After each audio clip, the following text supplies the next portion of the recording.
অভিযুক্ত সেনা কর্মকর্তাদের বিচারের পক্ষে দৃঢ় অবস্থান নিয়েছে বিএনপি।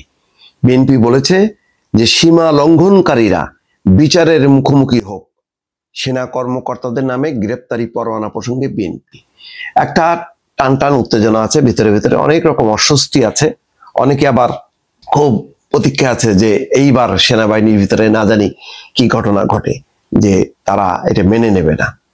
এটা খুবই অপেক্ষায় আছে বেশ কিছু মহল। বুঝতেই পারছেন যে এখন সেনাবাহিনী যদি এই ইস্যুতে গরম হয়ে যদি পাল্টা একটা অবস্থান নেয়, তাহলে পুরনো পতিত সরকারের যারা বসে আছে, অপেক্ষায় বসে আছে, তাদের মুখে হাসি ফুটবে।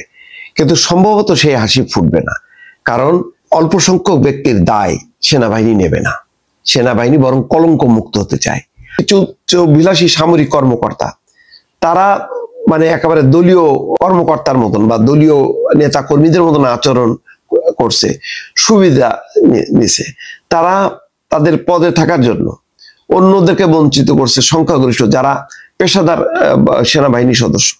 তো ওই লোকদের দায় নেবে কেন? বরং ওই লোকগুলি যত মুক্ত হবে, সেনাবাহিনী নিজের শক্তিতে বলিয়ান হবে, তারা আইন এবং সংবিধানের প্রতি শ্রদ্ধাশীল হবে এবং পেশাদারিত্বের বাইরে তারা আর যাবে না, এবং সেটা তো তাদেরকে আরো প্রোটেকশন দেবে সুদৃঢ়ভাবে।